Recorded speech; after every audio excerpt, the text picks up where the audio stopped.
Lieutenant Tyler Morrison didn't lower his voice. He wanted everyone to hear it. A farm girl from Montana wants a rifle on day one. He let the laugh roll out slow, turning to face the recruits behind him like he was performing for a crowd. Somebody tell me this is a joke. Nobody corrected him. Nobody even flinched. That was the moment Dakota Reed understood exactly where she stood and exactly what she had to prove. If this story moves something in you, subscribe to our channel, hit the bell, and drop a comment with the city you're watching from. I want to see how far this story travels. Now let's begin. She had been standing in line for 47 minutes before anyone noticed her.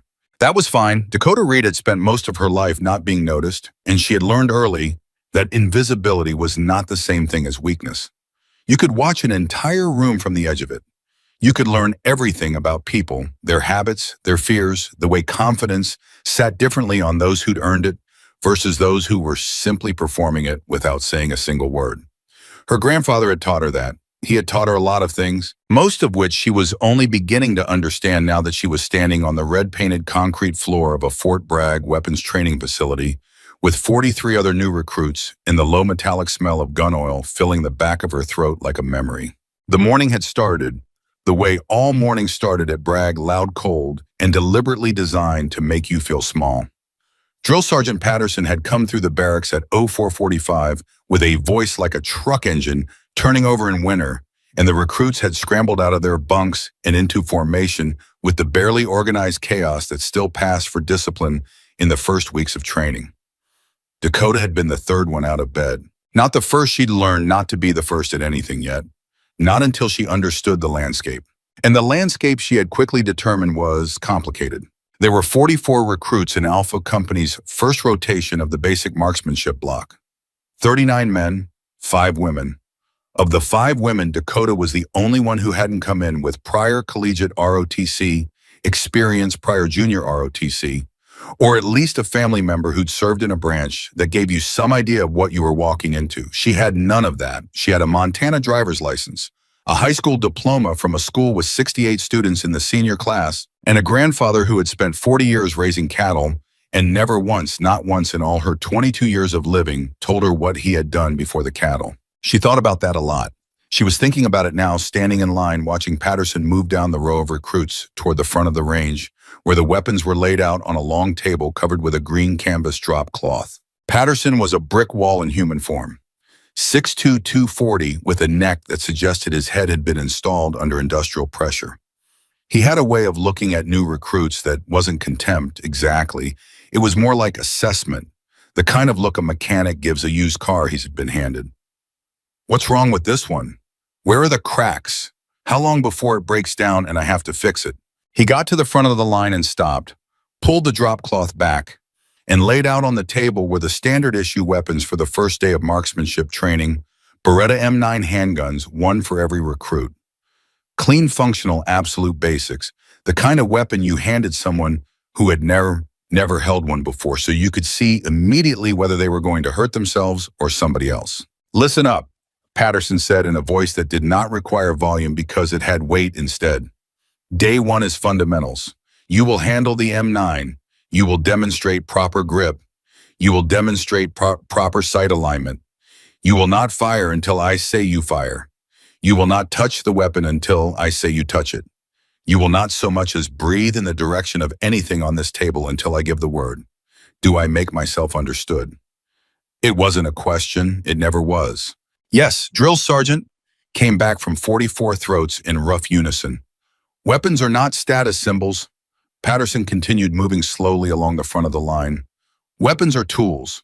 And on day one, I don't care how much Call of Duty you played in your mama's basement, you are going to pick up a handgun and you are going to learn the basics and you are going to be grateful for the opportunity. Are we clear? Yes, drill sergeant. He reached the end of the line, turned, started back. And that was when Dakota raised her hand. Not dramatically, not tentatively, just raised it. Steady, level, like she was answering a question in class. Patterson saw it immediately. He stopped walking. The recruits on either side of her felt the shift in air pressure before they processed what was happening, and the ones who caught it first turned to look at her with expressions ranging from confusion to the particular kind of concern you feel when someone near you does something that is about to go badly wrong. Reed, Patterson said. Yes, Drill Sergeant. Why is your hand in the air? I have a request, Drill Sergeant. The silence that followed was so complete that Dakota could hear the ventilation system cycling overhead. She could hear the soft shift of 43 pairs of boots as recruits turned in small increments to look at her without being obvious about it.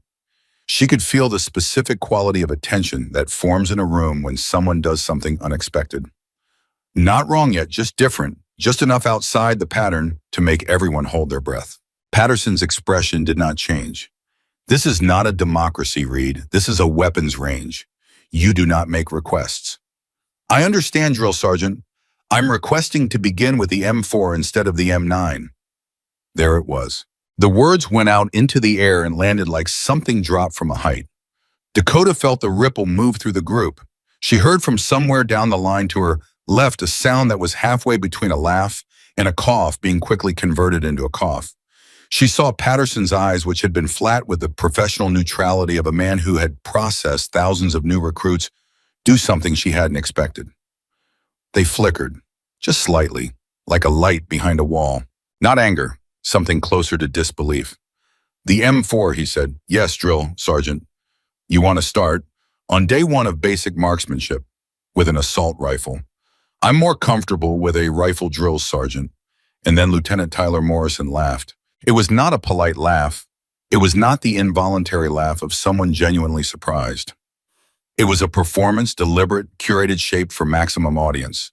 Morrison was 26 years old, had graduated near the top of his class at Virginia Military Institute, had a father who was a colonel and a grandfather who had been a general, and moved through the world with the easy, frictionless authority of a man who had never seriously questioned his right to occupy space. He was standing to the left and slightly forward of Patterson in his role as one of the junior officers observing the training block, and when he laughed, he turned to look at the recruits behind him, first making eye contact, inviting them in. A farm girl from Montana wants a rifle on day one. He let the laugh roll out slow. Somebody tell me this is a joke. A few recruits gave the uncomfortable half smiles of people who weren't sure what was going to happen next and didn't want to be caught on the wrong side of it. Morrison didn't need them. He was already rolling. What's next? You want an armored vehicle? Maybe a drone? He looked at Patterson. Sergeant, I think our recruit here might have confused this with a video game. Patterson's expression had not changed. He was still looking at Dakota. Dakota was still looking at Patterson. She had not looked at Morrison once. That was the thing that threw Morrison off, though he was too busy performing to notice it yet. She wasn't reacting. She wasn't flushing with embarrassment. She wasn't looking at the floor. She wasn't searching the faces around her for support or backup. She was simply waiting, calmly, as if she had all the time in the world and the outcome of this moment had already been settled somewhere she could see and he couldn't. Patterson said, "What makes you comfortable with a rifle, Reed?" "Grew up shooting, Drill Sergeant. Long range mostly. My grandfather taught me." "Your grandfather?" Morrison was still going. "What is he, a hunter? Shoots deer from the back porch." "He never hunted," Dakota said. Still not looking at Morrison. He said the only thing worth shooting at was something that shot back. That landed differently than Morrison expected. A few recruits heard it and something shifted in their expressions. Not amusement exactly, something quieter. Morrison's smile stayed on his face, but it had gone a half-degree cooler. Patterson looked at her for another long moment. Long enough that everyone in the room was aware of it. Long enough that the weight of the decision he was making was visible. "You fail," he said finally, "and you're back to the M9 with everyone else. And you take that embarrassment without a word." "Understood." "Understood, Drill Sergeant. You do not get special treatment after this regardless of what happens. You fall back in line." "Yes, Drill Sergeant." "And you stop raising your hand on my range." "Yes, Drill Sergeant." He turned to the weapons table, reached to the far end, past the handguns, past the standard issue rotation, and pulled out an M4 carbine, standard configuration. He walked it over to Dakota and held it out. She took it, and the way she took it was the first thing that stopped the room. Not both hands fumbling forward like a new recruit receiving something unfamiliar. One hand to the barrel, one's to the stockway, shifted weapon brought smoothly into a carry position in a single movement that was automatic. The way breathing is automatic, the way a body moves when it has done something so many thousands of times that the motion has been written into muscle and bone and no longer requires thought to produce. Morrison stopped smiling. Patterson stopped moving. The recruits nearest to her leaned in a fraction of an inch without realizing they were doing it. Hearing protection on Patterson said because he needed to say something. Range is hot. She fired standing first. Patterson told her to start at 50 meters, standard for day one of any rifle qualification. He said it almost automatically, the way you'd give any new recruit their baseline starting point close enough to build confidence, far enough to be meaningful. Dakota stood on the firing line, the M4 at her shoulder, and before she fired, she did something that Patterson noticed immediately. She stopped. Not the hesitation of someone nervous, not the frozen moment of someone unprepared. Something else. She went quiet inside herself. He had seen it before in exceptional shooters, the settling. The way some people under pressure find stillness instead of urgency.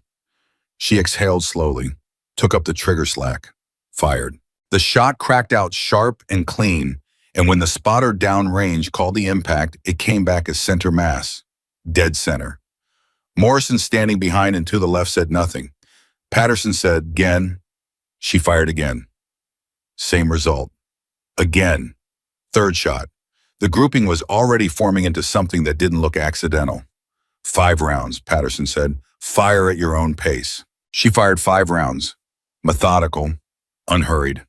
The last 4 came with a rhythm that had its own internal logic, not rushed, not mechanical, but measured the way a craftsman works when they know the outcome and are simply executing it.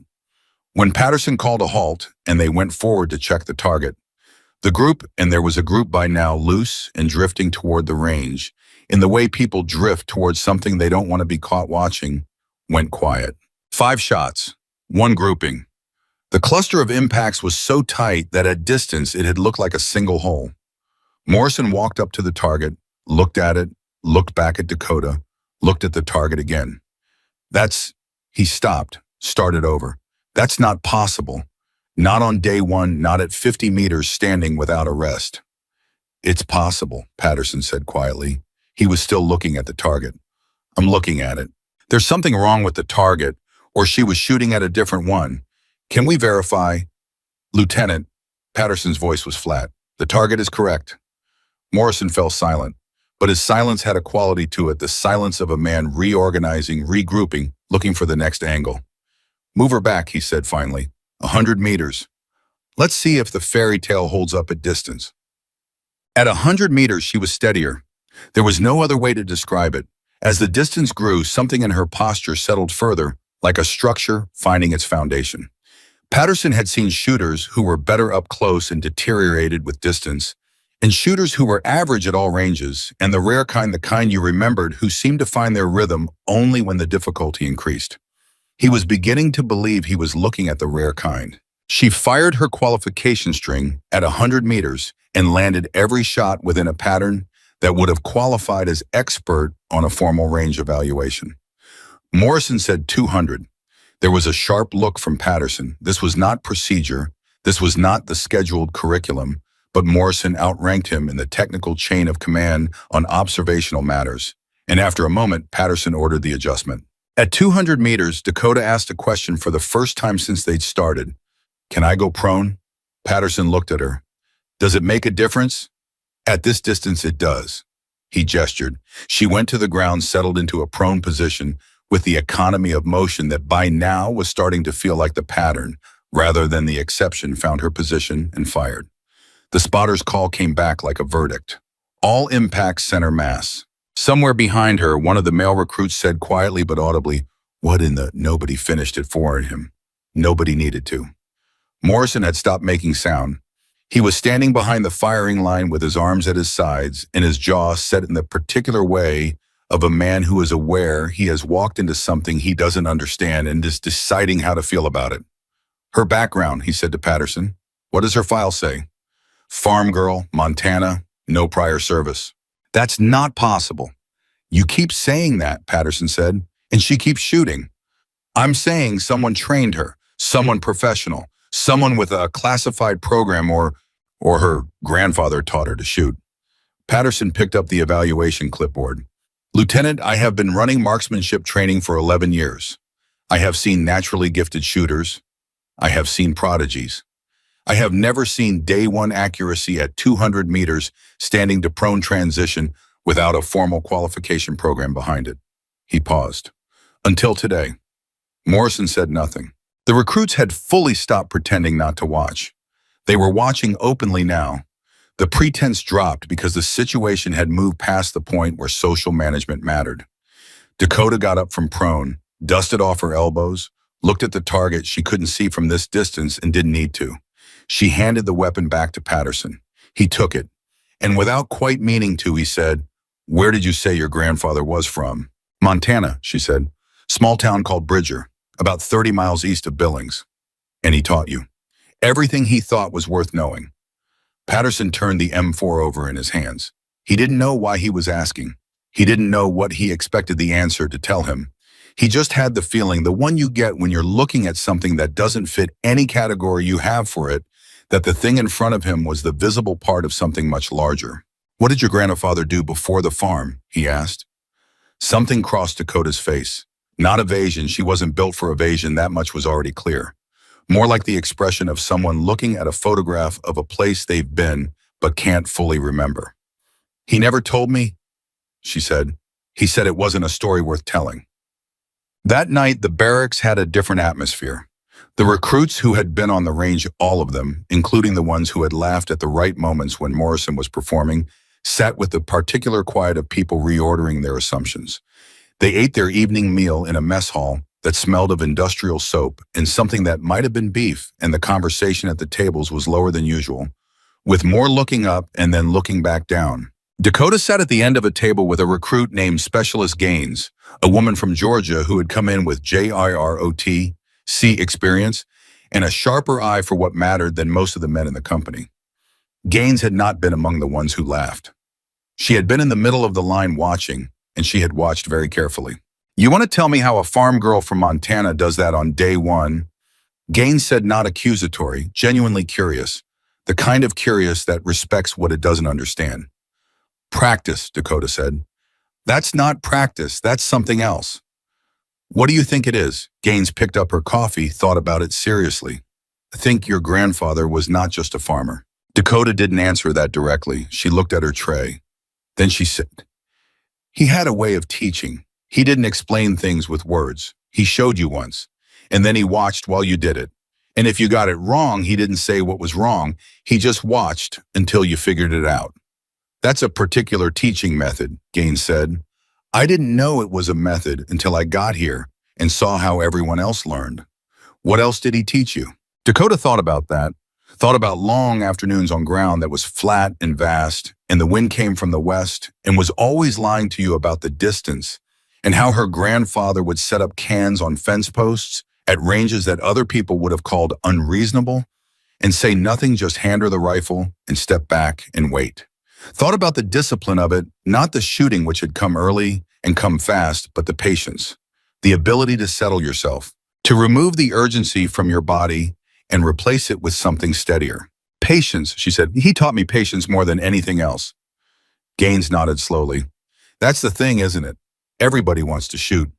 Nobody wants to wait." Across the mess hall, Morrison was eating with two other junior officers.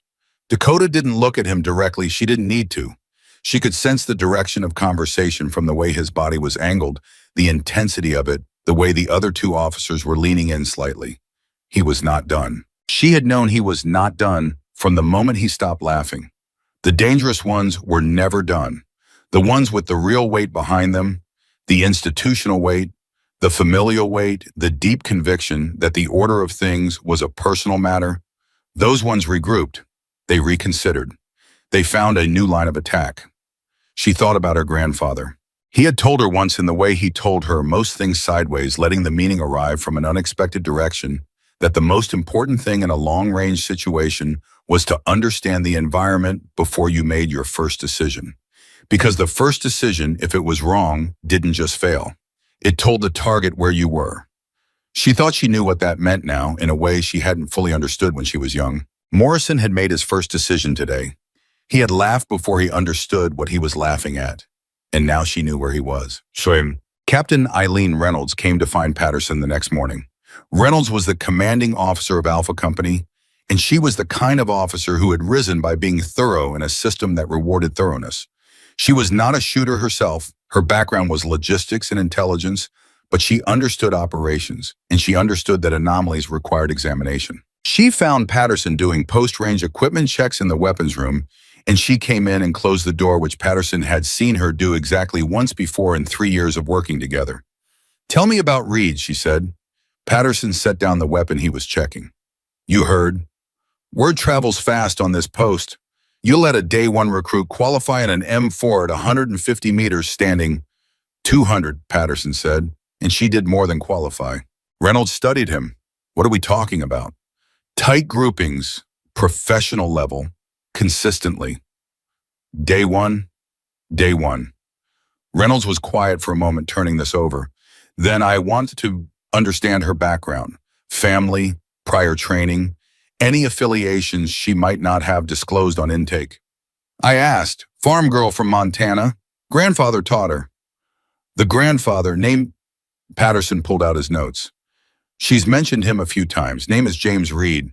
Reynolds was quiet again, a different quiet this time, the kind that meant something had connected somewhere. I want to see the range footage, she said. I'll pull it. And I want a full background inquiry started on the grandfather. She moved toward the door, stopped with her hand on it. Do it quietly. Don't flag it through normal channels. Patterson looked at her. Captain, what are you thinking? Reynolds opened the door. I'm thinking that in 20 years of service, I have never seen what you're describing in a day one recruit, which means the question isn't whether she was trained. She paused. The question is by whom? She left. Patterson stood in the weapons room alone, holding his clipboard, and thought about the way Dakota Reed had taken that rifle, that single smooth automatic motion that bypassed every stage of unfamiliarity, and felt not for the first time and not for the last that something was happening in Alpha Company that was larger than a training block, much larger. And whatever it was, it had roots that went back a long way before Dakota Reed had ever walked through the gates of Fort Bragg. The second day brought the rest of the recruits through their M9 qualification, and Dakota fell back into line the way she had promised Patterson she would. She did not call attention to herself. She did not perform.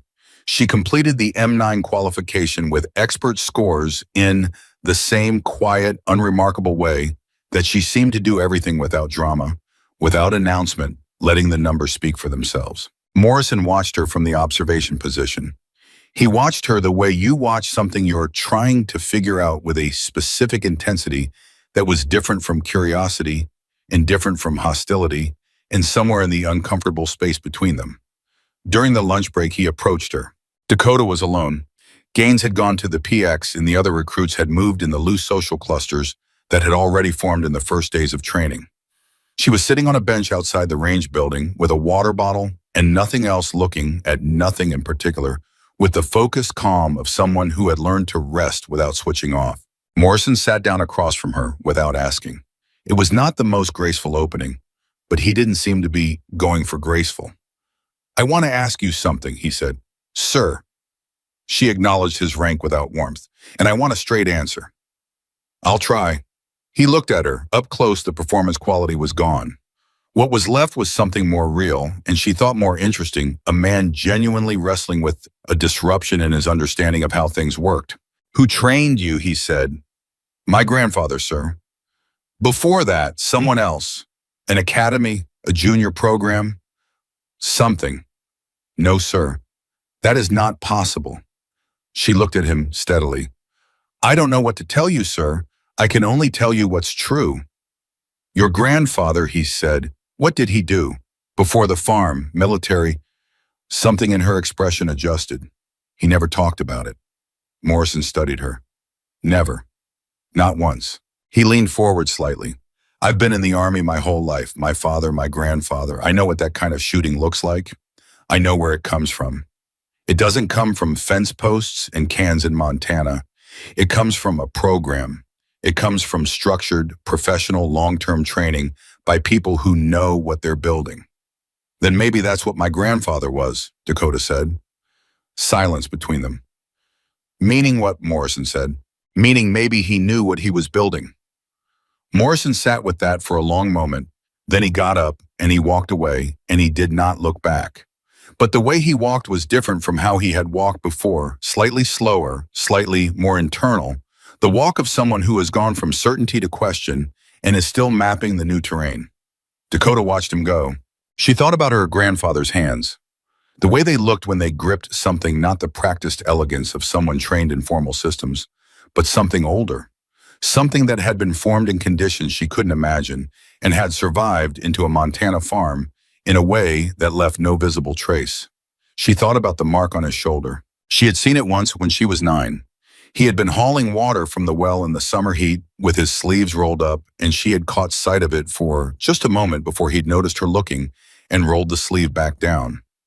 A small tattoo, old, the kind that had faded and blurred at the edges the way old ink does, so it was harder to make out than it might have been when it was new. A wolf's head. She had asked him about it once that same summer. He had looked at her for a long moment with that particular expression. He had not evasive, never evasive, but distant, looking at something she couldn't see. Old story, he had said, not worth telling. And then he had handed her the rifle and pointed at a fence post 400 yards away and said, "Wind's coming from the southwest. Adjust for it." And that had been that. She looked at the empty bench across from her where Morrison had been sitting. She thought maybe the story is worth telling after all.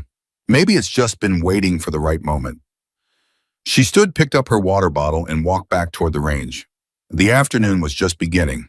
The word spread, the way things always spread on a military post, not through official channels, not through announcements, but through the particular informal network that exists in every barracks, every mess hall, every corner of every building, where soldiers gather and talk. By the morning of day 3, there wasn't a recruit in Alpha Company who hadn't heard some version of what had happened on the range. And the versions, as versions always do, had grown in the telling. Some said she had outshot the range instructors. Some said Patterson had personally called division to report an anomaly. One version had Morrison storming off the range in open fury. None of it was entirely accurate. All of it was directionally true. Dakota heard the versions and said nothing. She ate her breakfast, ran her morning PT with the rest of the company, and showed up to the day's training block with the same expression she had shown up with every morning since she arrived, focused, contained, ready. What she didn't know yet was that Captain Reynolds had been on the phone until nearly midnight. Reynolds had pulled the range footage personally, had watched it twice, had then called a contact at Special Operations Command, not through the post's formal channels, not through her chain of command, through a personal line she had maintained since a joint exercise 3 years ago with people who operated in categories that didn't appear on standard organizational charts. The contact had listened to her description of what she was seeing on the footage, had asked 2 questions, and then had gone quiet in a way that was different from not knowing the answer. Reynolds had noticed. "You've heard something like this before," she'd said. The contact had said, "Send me the grandfather's name." She had, and now she was waiting. She watched Dakota move through the morning formation from the window of her office, and she thought about what the contact's silence had meant, and she thought about the specific, deliberate quality of a man who teaches his granddaughter to shoot and never explains why. And she thought that whatever was buried in the background of a man named James Reed from Bridger, Montana, it had been buried carefully, which meant it had been buried by someone who knew how. The morning training block was vehicle operations, which had nothing to do with shooting and everything to do with Dakota's ability to become invisible again. She was good with vehicles, competent, reliable, unremarkable in the best way, and she used the morning to observe the company dynamic with the quiet attention her grandfather had trained into her about everything, not just marksmanship.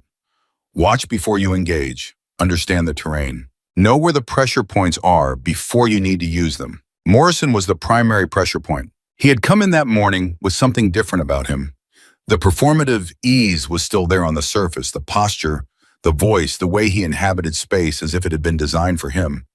But underneath it, there was something working, something processing, and it was coming out in the way he looked at her when he thought she wasn't looking back. Not hostility anymore. Something that was trying to be certainty but kept slipping into question. She filed that away. The afternoon brought them back to the range for what was on the schedule as a standard group qualification exercise. Recruits running the M9 course in sequence timed, evaluated, scored. Standard procedure, nothing unusual. Except that word had clearly reached other people, because when Alpha Company arrived at the range facility, there were 3 additional officers standing at the back of the observation area who had not been there before. 2 of them Dakota didn't recognize.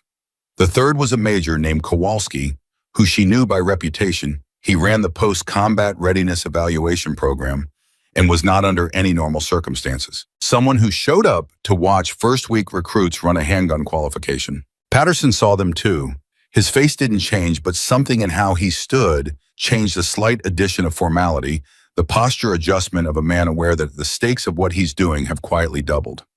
Morrison saw them and smiled. Not the performance smile. Something smaller and more private.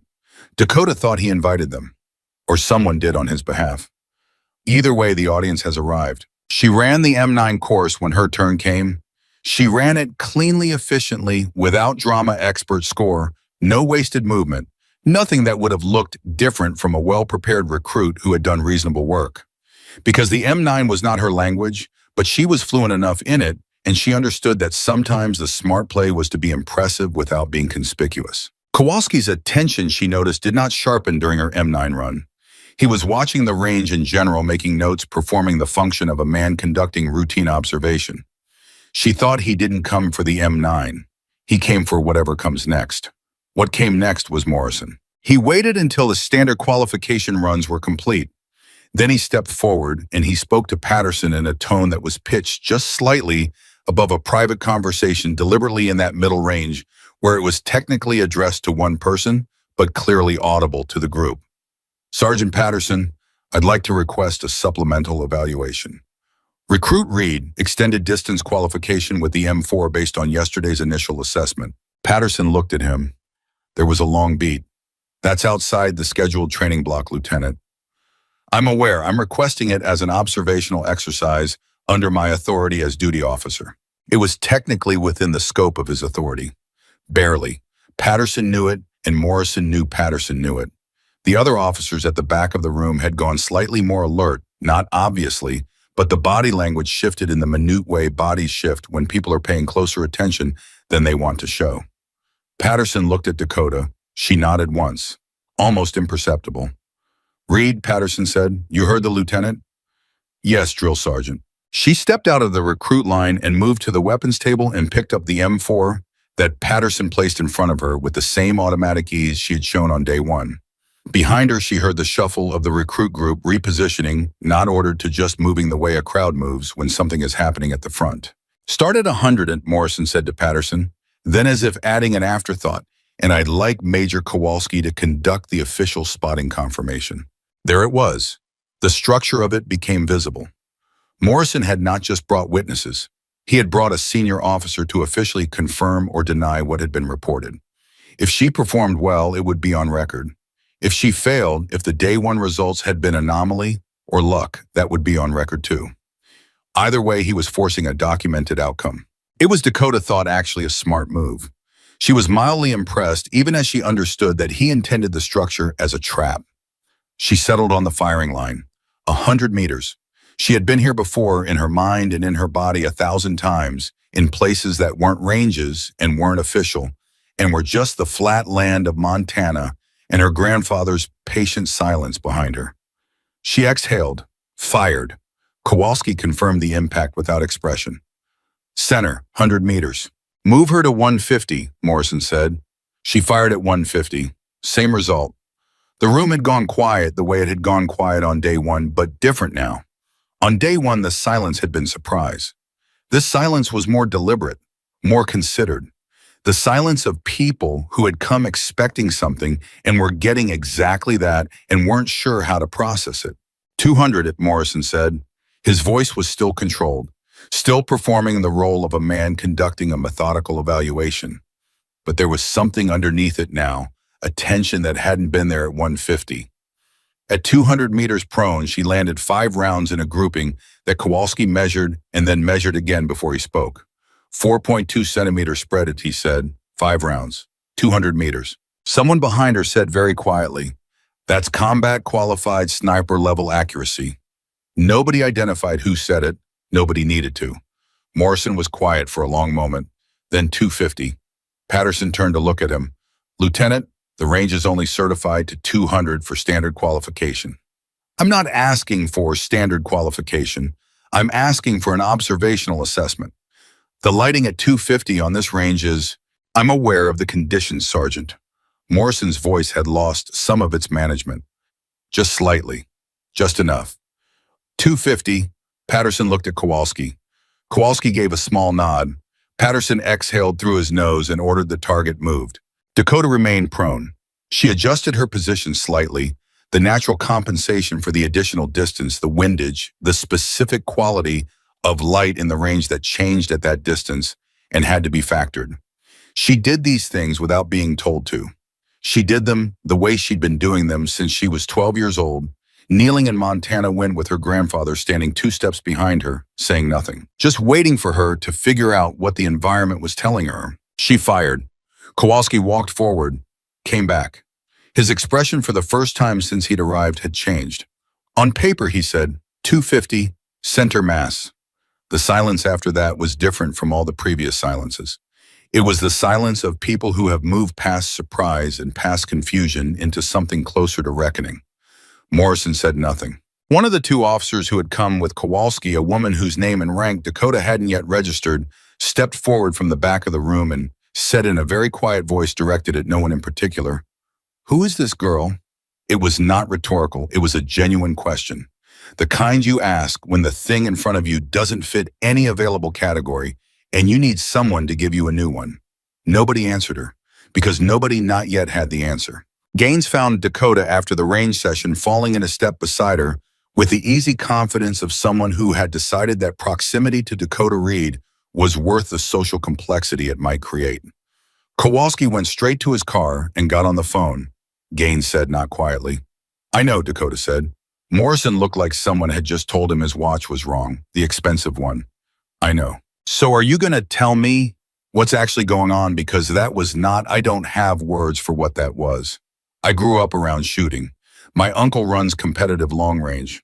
What you did at 250 on this range without a spotting scope or a ballistics calculator or any—" Gaines paused. "How did you know the windage?" Dakota thought about the answer. The honest answer was complicated, and the complicated version was the only honest one. "My grandfather used to say that if you're doing math to calculate the wind, you're already behind," she said. "He said by the time you do the math, the wind has changed. You have to feel it." Gaines stared at her. "Feel it. In your hands, in your cheek against the stock, in the way the air sits before a shot. You develop a sense for it. It takes a long time." "How long did it take you?" "I've been doing it since I was 8 years old." Gaines was quiet for several steps. "Then 8 years old. And your grandfather put a rifle in your hands at 8 years old and started teaching you long-range precision shooting. He didn't think of it as— he didn't call it that. He just took me out to the land and showed me things." "What did he call it?" She thought about that, thought about the specific words her grandfather had used, which were few and almost always practical and almost never explained themselves. Thought about one afternoon when she was maybe 11, after she'd landed a shot at a distance that had surprised even her. And he had come forward and looked at the impact and then looked at her with that expression. Not pride exactly, but something in the same family as pride, something quieter and more considered. He had said, "Your eye is getting honest." She had not fully understood what that meant for years. "He called it learning to see," she said. Gaines absorbed that. "And he never told you why he was teaching you?" "No." "Didn't that ever bother you?" Dakota considered the question the way she considered everything seriously without rushing to an answer that felt comfortable. "When I was young, it didn't. I was just doing what he showed me. It felt natural. It felt like the right way to spend an afternoon." She paused. "When I got older, I started to wonder. He'd say things sometimes not about himself, but about the work, about precision, about patience, about what it meant to be the last thing standing between something wrong and everyone who couldn't stop it." She felt the memory of it settle into her chest. "I thought he was being philosophical. I thought it was just how old soldiers talked about service in the abstract. But now you're not sure. Now I'm very not sure." They walked in silence for a moment. The post moved around them, vehicles, personnel, the particular organized motion of a place that ran on schedule and purpose. There's something else, Gaines said, dropping her voice slightly. I heard something at dinner last night. One of the senior NCOs, not Patterson, one of the others was talking to the supply sergeant about a call that came into the post from somewhere outside normal channels, about a records inquiry, specifically about, she hesitated, about a name from a Vietnam-era classified unit. Dakota stopped walking. Gaines stopped with her. I don't know the details, Gaines said carefully. I was only catching pieces, but the NCO said the unit designation was something that hadn't been in any public record for decades, that asking about it officially essentially sent up a flag that, she chose her words, that went higher than this post. Dakota looked at her. Where did you hear this? Mess hall, south corner table, which means it wasn't entirely private, which means it might have been meant to circulate.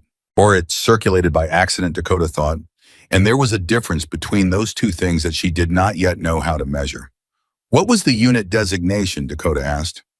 Gaines shook her head. I didn't catch it. I heard classified Vietnam era and long range, and then the supply sergeant spotted me and the conversation pivoted. Long range. The words sat in her chest with a particular weight. Her grandfather, 40 years on a Montana farm, hands that knew how to work and knew something older than work. Eyes that were always calibrating distance even when there was nothing to measure. A teaching method that was not a teaching method, that was a transmission. That was one set of knowledge passing into another person the way water fills a container, shaping itself to whatever it's poured into. And on his shoulder, old ink blurred at the edges, a wolf's head. Gaines, she said. Yeah. Don't repeat what you heard, not to anyone. Gaines looked at her steadily. Already decided that. And if anyone asked you about me, about my family background, my grandfather, anything outside the standard recruit information. I don't know anything, Gaines said simply, because I don't, not really. And what I might suspect is mine to keep. Dakota nodded. It was the right answer. It was the answer of someone who understood instinctively the difference between information that was safe to share and information that needed to stay contained until you understood what it was part of. Her grandfather would have approved of Gaines. That thought arrived with unexpected force, and she held it for a moment without examining it too closely, because some things were better felt than analyzed. They separated at the intersection of two paths that led to different barracks buildings, and Dakota walked the rest of the way alone. The evening was coming on. She could feel it in the temperature, in the quality of light, even though she wasn't looking at the sky, and she had mail to check gear to sort of physical readiness test in the morning she needed her sleep for. These were the concrete things, the real things, the things she could manage. The other things, Reynolds on late-night phone calls, Kowalski measuring her groupings, twice an NCO in the mess hall mentioning a Vietnam-era classified unit in a conversation that was either private or wasn't a wolf's head in old ink on a dead man's shoulder. Those were things she could not yet manage. She could only acknowledge them, hold them, wait for them to reveal their shape. Her grandfather's voice in memory, if you can't see the full target, don't guess at it. Wait for the light to change. She waited. 2 days later, Patterson called her into his office before morning Pacific time. It was a small room desk, 2 chairs, a filing cabinet, a single window, and it had the particular utilitarian quality of a space that was used entirely for function and decorated not at all. Patterson was behind the desk. He did not invite her to sit, but he also did not make her stand at attention, which told her something about the register of the conversation before it started. Sit down, Reed. She sat. He looked at her for a moment. He had the look of a man who had been thinking about something for several days and had arrived at an expression of it that he was still not entirely satisfied with. I've been doing this job a long time, he said. Yes, drill sergeant. I've seen a lot of recruits come through this range, a lot of different skill levels, a lot of different backgrounds. He paused. I've never pulled a recruit into my office because of what happened on a range, not for performance reasons. I understand. I don't think you do. Not yet. He leaned forward slightly. What's happening around you is bigger than your qualification scores, Reed. People above my pay grade are asking questions. People above their pay grade are asking questions. And the thing about questions at that level is that they eventually need answers, and answers at that level. He stopped. They change things for the person at the center of them. Dakota watched him. What kind of questions? About your grandfather. She kept her expression steady. What about him? His service record, his unit designation, any affiliations in the Bushorn. Patterson chose the word carefully, in the classified operational history of certain Vietnam-era programs. She said, I don't know his service history, he never told me. I believe you. He said it simply without emphasis, which made it more convincing than if he'd made it a statement. But someone does know, and someone is very interested in the fact that you're here and performing the way you're performing. He let that sit. You understand what I'm telling you. You're telling me I'm being watched. I'm telling you you've been watched since the moment Kowalski picked up the phone. He paused. And I'm telling you to be careful. Not about your shooting that takes care of itself. Be careful about who you talk to, about what you confirm or don't confirm, about, he stopped again, about what story I tell, she said. He looked at her. Something in his expression shifted slightly, something that was not quite respect, but it was in the neighborhood. About what story you tell, he confirmed. She held his gaze. Drill sergeant, the inquiry about my grandfather, does it go anywhere specific? Is there a name on the other end of it? Patterson was quiet for a long moment, long enough that the answer was visible before the words were. There's a name, he said, a general officer, someone who specifically requested to be notified if a recruit matching certain criteria came through any stateside training program. What criteria? I don't have that detail. The general's name, Patterson looked at her steadily. That's above what I'm authorized to share. She nodded, accepted it. But the shape of the thing was becoming clearer, not the full picture, not yet, but the outline of it, the edge of something that had been built a long time ago and had been waiting patient as a held breath for the right moment to surface. She thought about the wolf's head, she thought about her grandfather's hands in his silence, and the way he had watched her shoot without ever once telling her she was good, only adjusting her when she was wrong, and letting the rightness speak for itself. She thought he knew. He knew this moment would come. He shaped me for it before I was old enough to understand what being shaped meant. And then underneath that thought, quieter and sharper, he didn't tell me. He let me walk in here without knowing. Why? She didn't have the answer. Not yet. But somewhere above this post, in channels that ran through classifications she didn't yet have clearance to access, someone had a name and a history and an understanding of what Wolfpack Alpha was and what it had done and what it had left behind, and that someone had asked to be notified. The notification had been sent, which meant the next move was not hers. She thanked Patterson, stood, and walked out into the morning. The PT formation was assembling in the distance, 44 recruits arranging themselves into lines, the NCIOs, calling cadence the ordinary machinery of military training, grinding forward the way it always did, indifferent to the things that were happening inside it. She fell in, she ran. She kept her face forward and her breathing controlled and her mind quiet the way her grandfather had taught her to keep it, not empty, never empty, but contained, holding what needed to be held, processing what could be processed, filing what needed to wait, because the light was changing. She could feel it, and when the light changed, the full shape of the target would finally be visible. She just had to be ready when it was. The name arrived on a Thursday. Dakota didn't know it was Thursday when it changed everything. She was 3 weeks into training by then, and the days had taken on the compressed, identical quality that military schedules produce, each one dense with PT and range work and classroom instruction and equipment, maintenance, each one ending with the kind of exhaustion that precedes sleep without requiring it. She had settled into the rhythm. She had stopped being the main subject of barracks conversation, which was exactly what she wanted. The recruits had begun to process what they'd seen on the range, the way people process things that don't fit their categories, by filing it in a separate drawer and not opening that drawer unless forced to. Morrison had gone quieter. Not warmer, just quieter. The performative contempt had been replaced by a watchful distance that was in its own way more respectful than the contempt had been, even if he would never have admitted that. And then Thursday happened. She was on the range at 0900 for what was listed on the training schedule as a routine marksmanship evaluation. All recruits, standard qualification, M4 and NM, 9 timed and scored for the formal record. 44 people on the line, 44 rifles. Patterson running the sequence the way he always ran it, methodical and unhurried, with the low-grade intensity of a man who was never off duty even when he appeared relaxed. Dakota was in the middle of her M4 string when she heard the vehicle. Not just one vehicle. Three arriving in the kind of tight coordinated sequence that said something specific about who was inside them. The sound hit the range before the vehicles were visible, and she heard it register in the subtle shift of Patterson's posture, the fractional straightening that happens when a drill sergeant senses rank arriving. She finished her string, lowered the weapon, safety on, turned. There were 4 people coming through the range facility entrance. 2 of them were post staff. She recognized a colonel from the base commander's office, and Kowalski, who had been a fixture in the background since the Morrison evaluation. The third was a lieutenant colonel she hadn't seen before, moving with the quiet efficiency of staff who are accustomed to managing access to whoever they're with. The fourth person was a general.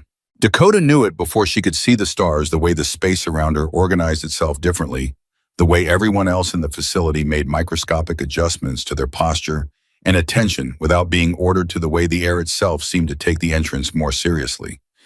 Then she saw the rank insignia and confirmed it. 2 stars.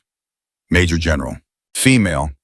Older mid-50s, maybe with silver and close-cropped hair, and the kind of face that had been through enough that it had arrived at a settled authority that had nothing to do with performance.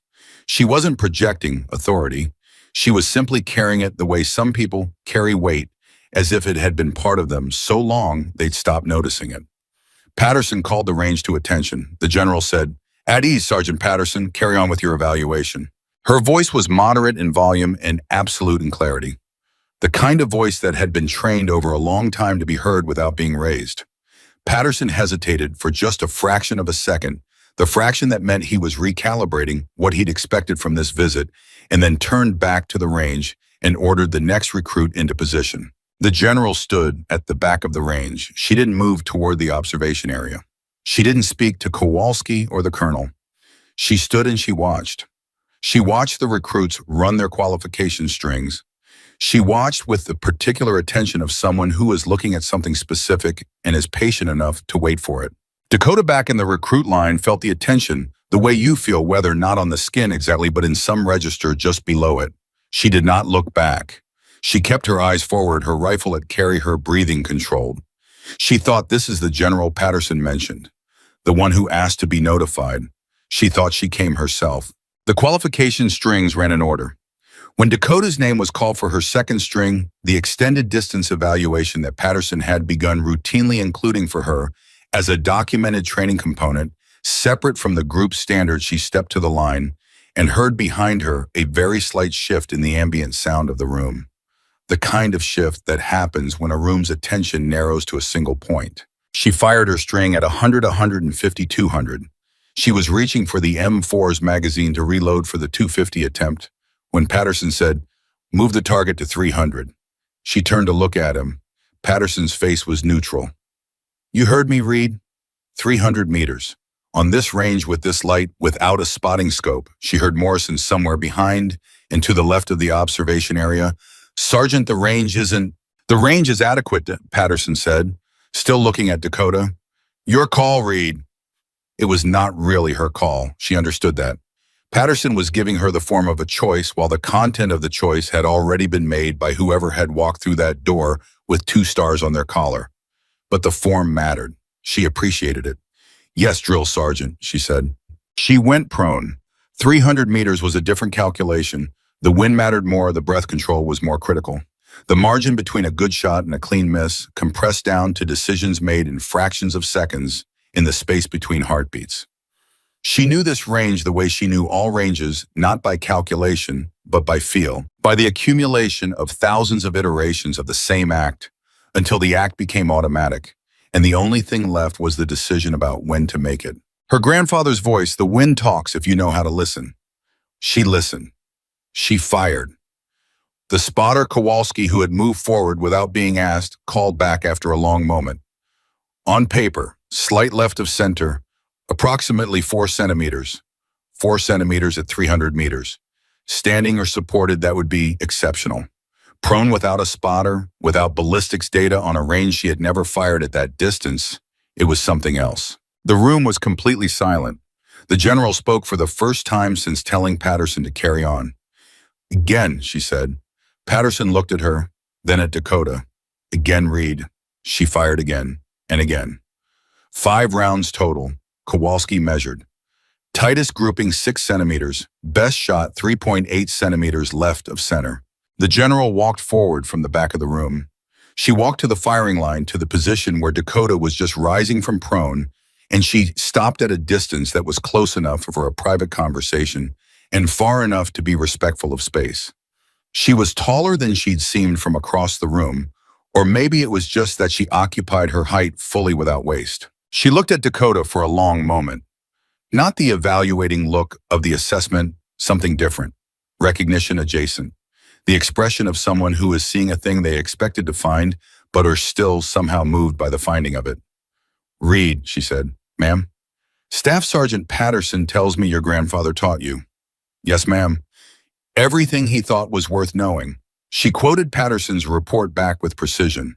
That's a specific phrase. It was his phrase, ma'am. The general nodded slowly. How old were you when he started? 8, ma'am, maybe younger, for some of the basics. What were the basics? Stillness, patience, how to listen to weather. She paused. He didn't call it shooting at first. He called it paying attention.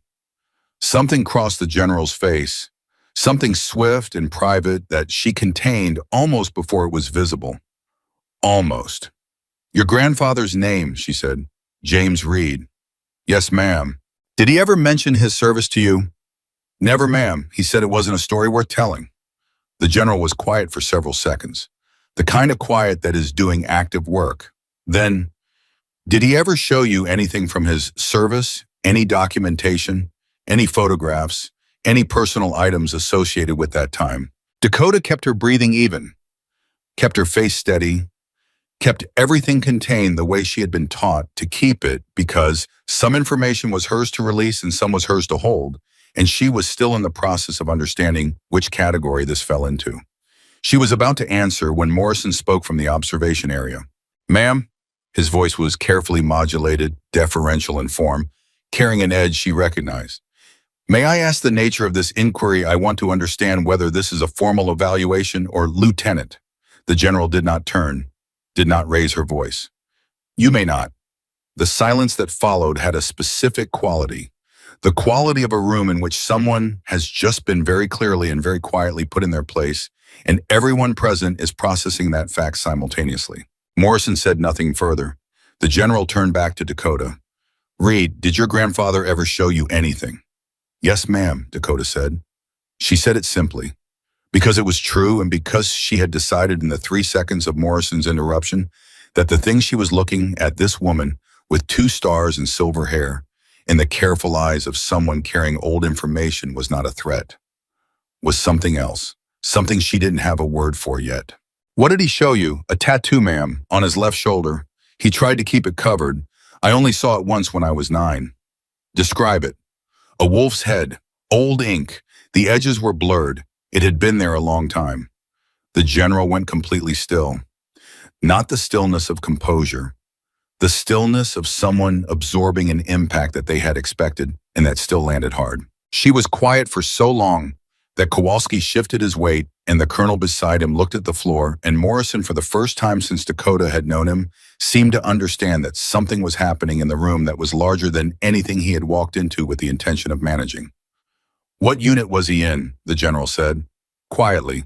The question directed at Dakota, but its weight going somewhere else, somewhere back and far. I don't know, ma'am. He never told me. The general turned. She looked at Kowalski. Clear this range. Everyone out except Patterson and Reed. Kowalski moved immediately. The colonel was already turning toward the exit. Morrison stood motionless for 1 beat too, the look on his face, the particular expression of a man understanding that the ground has shifted under him in ways he cannot yet fully map, and then he followed. The range cleared in under 90 seconds. Patterson remained standing at the end of the firing line with his hands behind his back, his expression professionally neutral in the way that meant he was paying extremely close attention. The general looked at him. Patterson, what I'm about to say does not leave this room. You understand that as an order and not a suggestion. Understood, ma'am. She looked at Dakota. Sit down. There was no chair. Dakota sat on the floor of the range cross-legged with the M4 across her knees the way she had sat on 1,000 patches of Montana ground, waiting for wind conditions to settle. It felt oddly natural. The general remained standing. My name is Sarah Mitchell, she said. Major General United States Army currently assigned to Special Operations Command with oversight of several programs that do not appear on any public organizational chart. She paused. I've been in this role for 11 years. Before this role, I spent a career in Special Operations Intelligence, specifically in the recovery and documentation of classified historical programs that were deliberately removed from official records during the 1970s and 80s. Dakota listened. Wolfpack Alpha, Mitchell said, and the name landed in the room like a stone dropped into still water, the ripple of it spreading outward in every direction. It was a long-range reconnaissance and elimination unit operating in Vietnam from 1967 to 1972. 6 men, classified at the highest level then available. Their operational record does not exist in any public archive, any declassified document, any official history of the conflict. Officially, they don't exist. Officially, they never did. She stopped. Let that sit. They operated behind enemy lines for extended periods, weeks, sometimes longer in territory where conventional forces couldn't go and weren't supposed to know about. Their function was precision, long-range observation, and when necessary, long-range elimination. They were exceptional at it because they had been selected and trained in ways that the conventional military of that period didn't have the framework to understand. Another pause. They were also exceptional because their unit commander was without question one of the finest precision shooters in the history of American special operations. The silence in the room was absolute. The unit commander's designation, Mitchell said, call sign Eagle Eye. She looked at Dakota directly. His real name was James Reed. The name entered the room and changed everything in it. Dakota felt it the way you feel the moment before a very large thing arrives, the pressure, shift, the sense of something that has been moving for a long time, finally reaching its destination. She sat very still. She kept her face as steady as she could, which was steadier than most people could have managed because she had been trained since childhood to separate her internal state from her external expression. But her hands had tightened on the M4. She felt it. She thought Patterson probably saw it. My grandfather, she said, her voice was level. She was proud of that. Your grandfather, Mitchell confirmed. Colonel James Reed, United States Army Special Forces Wolfpack Alpha Actual. Eagle Eye. She said the last 2 words with a weight that was not theatrical. That was something older.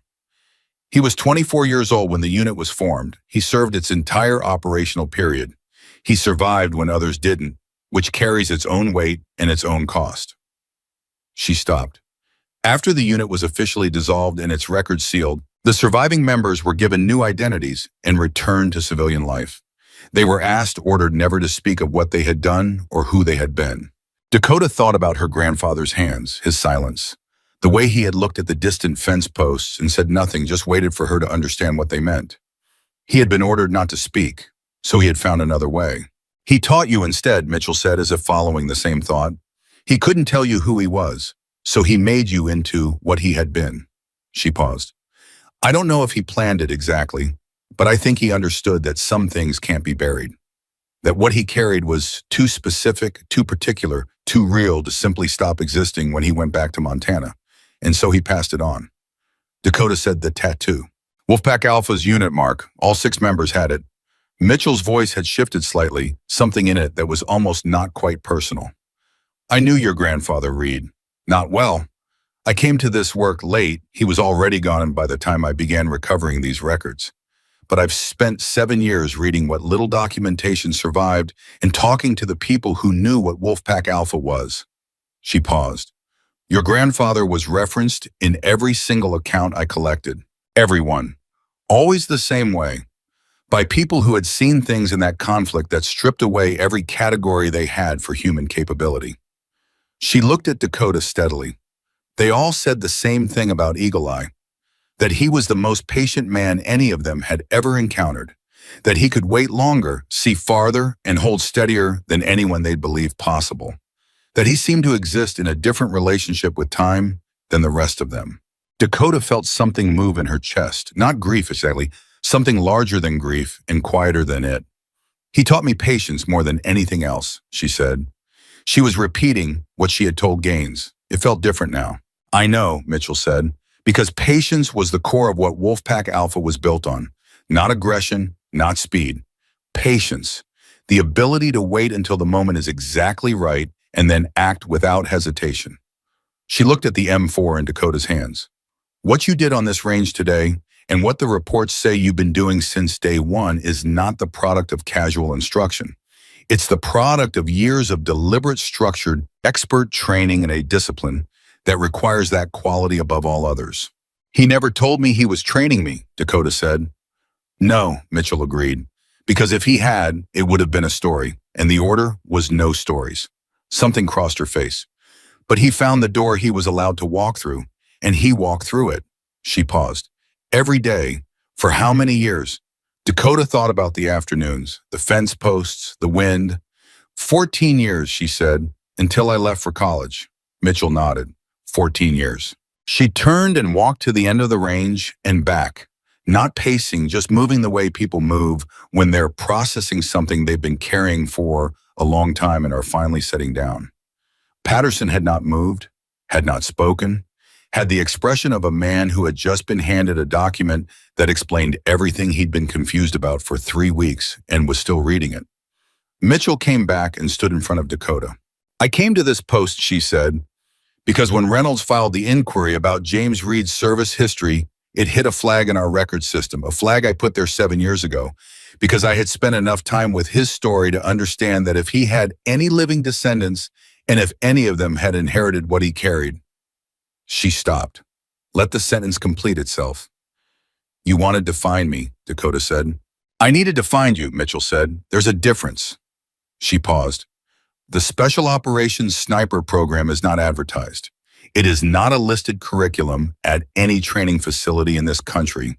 Candidates are identified and assessed and approached, not recruited through standard channels. The program currently has a vacancy. It has had a vacancy for 2 years because the identifying criteria are narrow. Another pause. Specifically, precision at extended range without formal training. Patience measured not by practice hours, but by disposition, and a psychological profile consistent with the kind of sustained, high-stakes isolation that long-range operations require. Dakota looked at her. I'm not offering you a choice right now, Mitchell said. I'm not authorized to offer anything officially until a formal assessment process is complete. What I'm doing today is, she seemed to weigh the word, introducing myself to the granddaughter of a man I have spent 7 years trying to understand. The silence after that had a different texture from all the silences that had preceded it. It was not the silence of a room waiting for something. It was the silence of something having arrived. Dakota looked down at the M4 across her knees. She thought about her grandfather.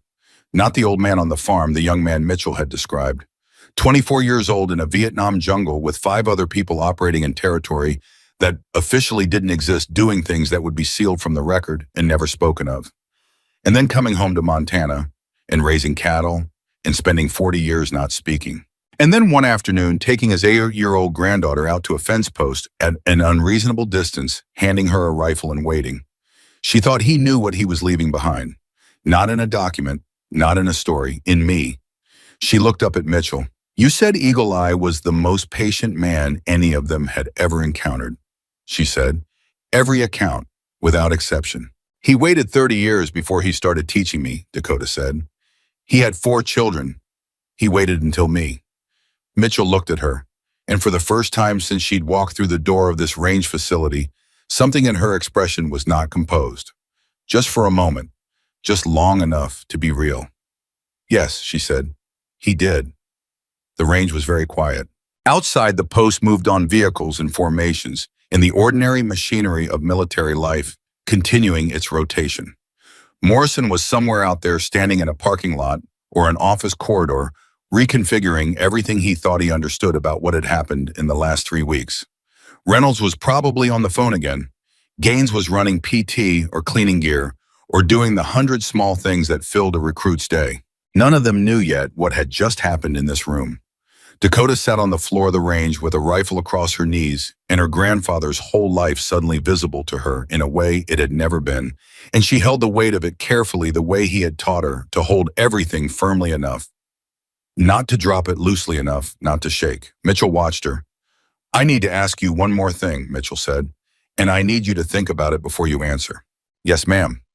"Your grandfather spent his career in the dark, doing necessary work that no one would ever acknowledge, living with what that meant, coming home to a world that had no language for what he'd been through." She paused. "He built something in you, something real and rare and deliberately shaped, and he did it without ever explaining why, because he couldn't, because the order was silence." She stopped. "Knowing all of that now, knowing who he was and what he built, what do you want to do with it?" Dakota didn't answer immediately. Her grandfather had taught her that the worst answers were the fast ones, the ones that came before you understood the full weight of the question. She sat with it, felt the full measure of it, felt the 14 years of fence posts and wind and silence and patience pressing in behind it. Then she looked up at Mitchell, and she didn't speak. She just held the general's gaze with an expression that had nothing performative in it, no ambition, no eagerness, no calculation, just clarity. The specific, steady clarity of someone who has been built for one thing and has just understood for the first time what that thing is. Mitchell looked back at her for a long moment.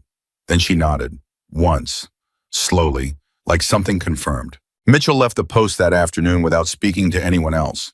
No press briefing, no command meeting, no courtesy call to the base commander's office. She came in through the range, did what she came to do, and left the way she arrived, cleanly, without residue, the way people move when they've been trained to leave no trail. Patterson watched her vehicle pull out of the parking area from the range facility window and stood there for a moment after it was gone, holding the weight of the conversation he'd just witnessed, the way you hold something fragile, carefully, not sure yet what to do with it. Then he turned back to the range and told the remaining staff to reset for the afternoon block. Life on a military post does not pause for revelation. It moves forward indifferent to whatever personal earthquakes are happening inside the people who populate it. The afternoon schedule ran: PT evaluations, classroom instruction on land navigation, equipment, maintenance. Dakota moved through all of it with the same surface she always presented, contained, competent, present. But something had shifted in the architecture of how she moved through the day, something that wasn't visible unless you were looking for it and knew what you were looking for. Gaines was looking for it. She found Dakota after evening chow in the narrow corridor between the barracks building and the equipment bay and fell into step beside her without preamble. "General Mitchell," Gaines said, keeping her voice low but not whispering, because whispering looked conspicuous. "She came to the range this morning." "Yes." "And cleared it. Personal conversation with you and Patterson." "Yes." "And left the post 90 minutes later without speaking to Reynolds or Kowalski or anyone else." Dakota glanced at her sideways.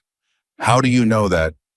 "Because Kowalski's face looked like a man who had been parked outside a room and told to wait, and Reynolds has been in her office since 1400 with the door closed, and she's made 3 calls on her personal cell." Gaines paused.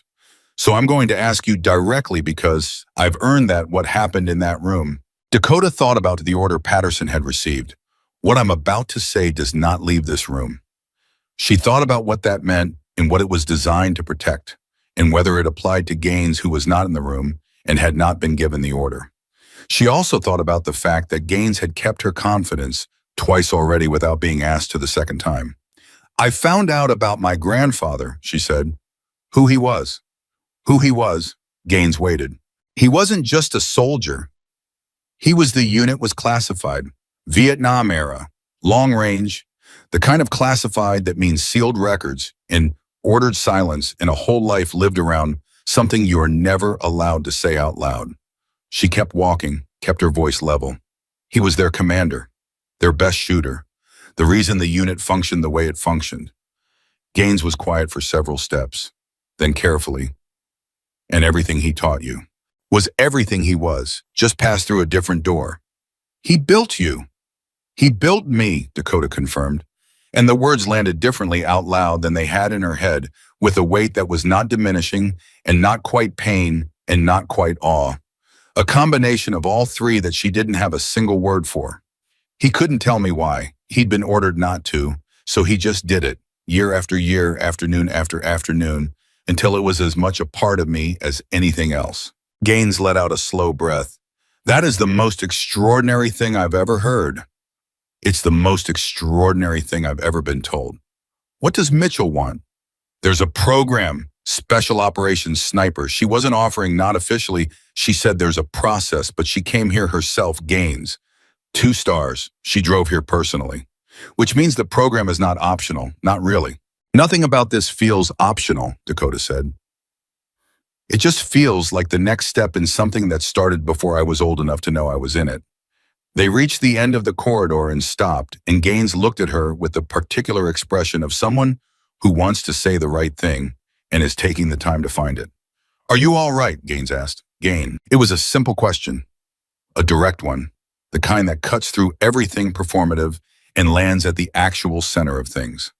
Dakota thought about whether she was all right, really thought about it the way her grandfather had taught her to think about important questions, not rushing to the comfortable answer, but sitting with the full weight of the honest one.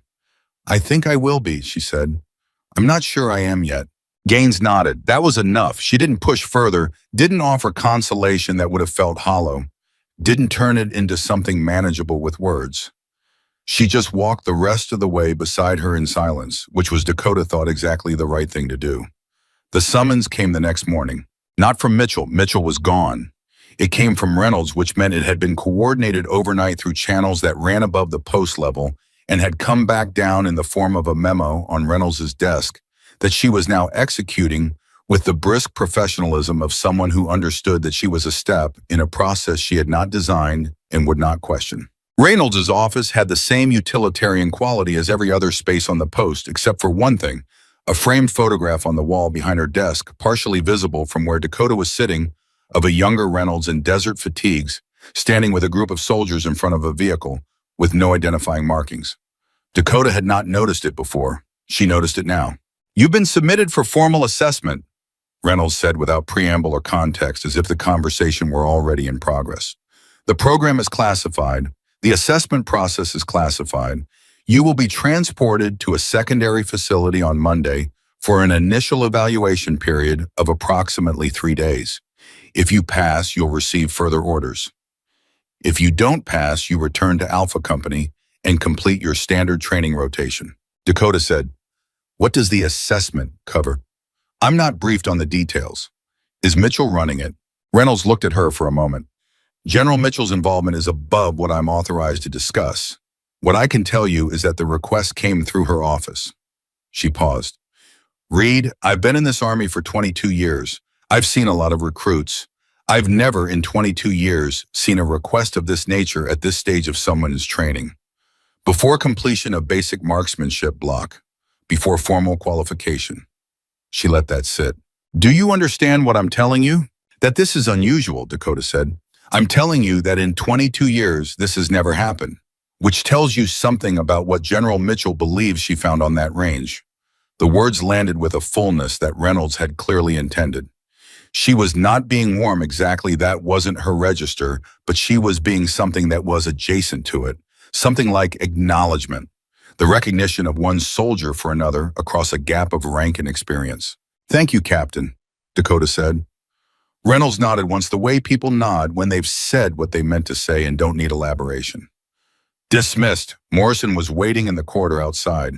She nearly walked into him, which meant he'd placed himself there deliberately close enough to the door that the meeting would be unavoidable, far enough that it wasn't blocking the exit. He had the posture of someone who had prepared what he wanted to say and was committed to saying it regardless of reception. Dakota stopped, looked at him.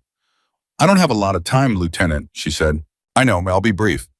He said it with the clipped economy of someone who was accustomed to a different kind of conversation, the kind where he set the terms and was aware that the terms were different here and had decided to adapt rather than resist. It was, she thought, the most self-aware she had seen him. I owe you an apology. She waited. Day 1, the rifle request, what I said. He said it without softening and without the hollow gloss of social performance. I made an assessment before I had any basis for making it, And I said things in front of people that were designed to, he stopped, reassembled. I was establishing a position. I do that. It's a habit I developed because it usually works. A pause. It didn't work, and it wasn't fair. Dakota looked at him steadily. The man in front of her was not the man who had laughed on the range on day one. That man had been performing in a room he controlled. This man was standing in a corridor with no audience and no advantage, and saying something that cost him something real to say. That was different. She recognized the difference. What changed, she asked. Kowalski told me what he measured at 300 meters, and then Mitchell's name came down through the command staff. And he exhaled through his nose.